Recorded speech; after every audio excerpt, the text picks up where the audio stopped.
What would an average day in a rural school look like in the 1900s? Let's find out. This is a time before schools had janitors or general maintenance workers. There is no in-school admin or principal. Occasionally, the head of the district, usually someone appointed by the city, comes by and observes you to make sure you're up to par. But other than that, if you are a teacher, you are alone, or maybe have a few other teachers, depending on how big your school is. The town I currently live in is certainly not the smallest, but it's not the biggest either. According to the 1900 census, this town had just under 600 people living in here. According to U.S. age statistics for 1900, roughly 25% of the population would have been of compulsory school age, about 150 kids. In Missouri, compulsory education was signed into law in 1905 thanks to the efforts of the progressive movement, meaning that all kids, 7 through 16, had to attend school unlike previous decades. Of course, there was an exception made for homeschool kids and disabled children. Homeschooling was very common during this time, especially in most or entirely isolated rural homes, so we'll estimate roughly 100 children in regular attendance. A one-room schoolhouse isn't going to cut it anymore. It's likely that the school I would have worked in would have had at least 4 classrooms. However, education itself would still be behind our modern standards. Qualifications to become a teacher are much lower, with many states simply needing 2 years of college in order to be certified. Even more shocking, in some areas, the town's teacher or teachers would be picked based on merit and experience of kids with little to no formal training. There would be no consideration for special education during this time, with many disabled students being barred from education altogether if their parents could not afford to send them to a special school. Kids were loosely grouped by age, but it would still be common for kids of multiple grade levels to share a room and teacher. And while courses could be as diverse as nearly a dozen different subjects, this was almost always saved for larger, usually private schools in bigger cities. Rural schools like mine would still typically be teaching just the 3 R's of reading, writing, and arithmetic, with maybe another subject such as penmanship or German thrown in. It wouldn't be until the tail end of the progressive movement around the 1920s that this aspect of the schooling experience would be modernized. So with all that said, let's delve into a little historical fiction. I arrive at school and unload at 8 a.m., along with my fellow teachers. It's cold, but thankfully we each have our own coal-burning stove for us in our respective classrooms. I head to the storage room and grab some coal, old newspapers, tinder, and matches. After starting a decent fire, I unpack my bag while I wait for it to warm up completely. I start gathering everything I'll be needing for today's class. All the books, my personal notebook with lesson plans and pencils. I sit at my desk and run through my plans one more time, along with notes I have been keeping on the students. By now the room is feeling much cozier, and I hang my hat and coat on the coat rack. At 8:30, I head out with the school bell to let kids know that school is about to start. As the students start filing in, they put their coats and hats in the closet before finding their seats. I work with older students, so my students don't need assistance from me. School does not officially start until 9 a.m., so we will have a bit of time before instruction starts. Since I work with older kids, they already know that in a classroom, students are to be seen and not heard. They have had this lesson literally beaten into them when they were younger. Though allowed and commonly used in school districts throughout the U.S., I personally don't believe in using the switch on kids. Won't let them know that, though. Also, fun fact, corporal punishment is still legal in Missouri in the modern day, though rarely used. The early arrivals know that they have but few options. They can study or read a book until school starts. I spend the rest of the time until 9 assisting students with anything they didn't quite understand from yesterday's lessons every now and then. Gradually, the classroom fills until 9 a.m., when most of the students have arrived. We start the day with reading. I ask students to each take out their books. Because the students are different ages and reading levels, each student has their own individual book that they read out of. Of course, it's not like the school could afford multiple copies of the same book anyway. The books we do have are mostly donations from the community, or books the students brought for themselves. In some more affluent towns, despite being different reading levels, each student would be reading out of the same book, usually at the highest reading level for the classroom. Those at lower levels would just have to learn fast or try again next year. Funny how that works out, huh? Anyway, while the students are reading, I go around the room visiting each student, asking them to read passages aloud, practicing their pronunciation and reading speed. I occasionally stop them to ask questions to gauge their reading comprehension.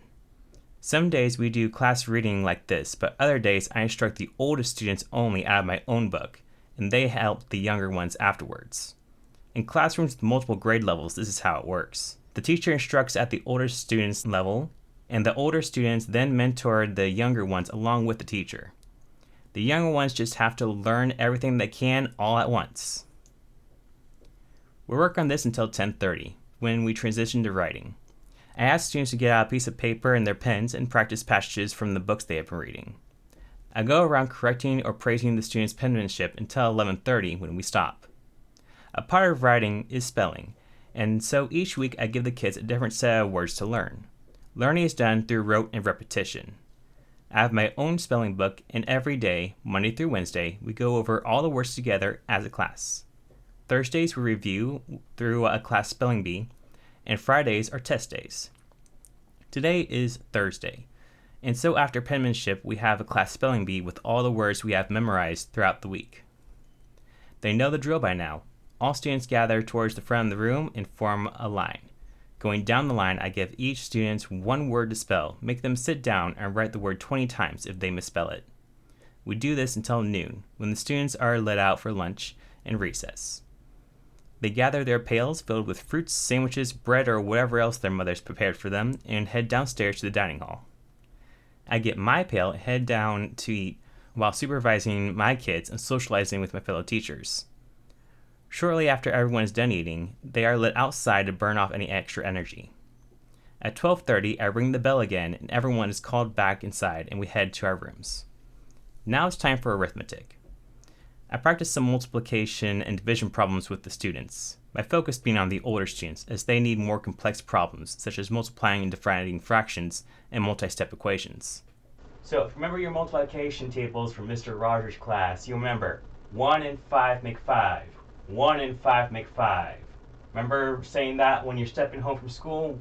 1 and 5 make 5. So we know that 5 goes on top, because when we multiply fractions, we take the top, we multiply the top, and we multiply the bottom. So 1 and 5 make 5. Now remember, from Mr. Rogers' class again, 2 and 7 make 14. 2 and 7 make 14. 2 and 7 make 14. So our answer is going to be 5 over 14. 5/14. And that's how we multiply fractions. After instruction and giving the older students an assignment, I can focus on the younger ones who still need help understanding the basics. I give them some lower level problems to practice. At 1:30 p.m., the lesson stops and we start cleaning up the classroom. One student sweeps, another gathers all the chalkboards and chalk, another dusts the chalkboard erasers, and so on. Everyone is either cleaning or assisting peers who wish to work longer in any areas of struggle. At 2 p.m., the students are released to go back home. I sit at my desk and bring out my record book. I enter notes for the day on each of the students' individual progresses. After that, I make sure everything's prepared for school tomorrow, pack my bag, put on my coat and hat, and start heading home. Doing research for this particular video was very interesting because I started noticing quite a few similarities between how schools operated in 1900 compared to how my school operated 100 years later. A lot more similarities than I was expecting. For example, while my school was also a 4-room schoolhouse, and it was divided by grades, but we did have one teacher per classroom who would separate subjects on certain things like math, but on everything else, even science, we were all taught at the same time. So us at a lower grade level just had to catch up. And I remember how there was no real in-school admin, or the principal herself even doubled as the first and second grade teacher. There were no janitors, so we kids we each had jobs. We had after lunch jobs, we had during lunch jobs, and we had after school jobs where we would clean chalkboards, dust erasers, sweep, and About when I was going there, it was about 40 kids for the entire school, about 5 to 6 per grade level. So there would be there's some weeks where you had a job, some weeks you didn't. And on those weeks where you didn't have a job, you could do your homework, you could read, you could help the youngers with their work if you felt so inclined. But by the time my brother left that school, just a few years later, they were down to about 20 to 30 kids for the school. So I'm sure they were doubling up on jobs. But yeah, it was fairly old-fashioned. I remember even on Tuesdays we would have PE, on Thursdays we would have music. That was the same teacher she would visit on those days. And PE was taught 4 grades at a time. Music was also taught 4 grades at a time. Art was on Wednesdays. That was a separate teacher. She came on Wednesdays. And that was taught 2 grades at a time.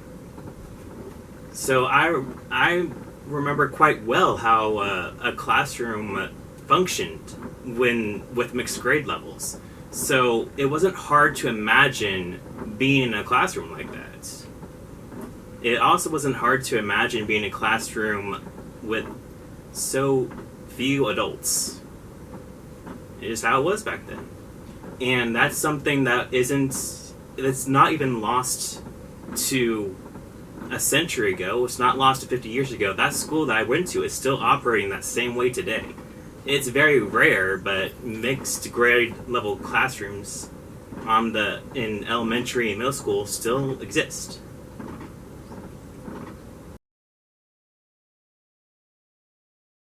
Midnight. Y'all suck.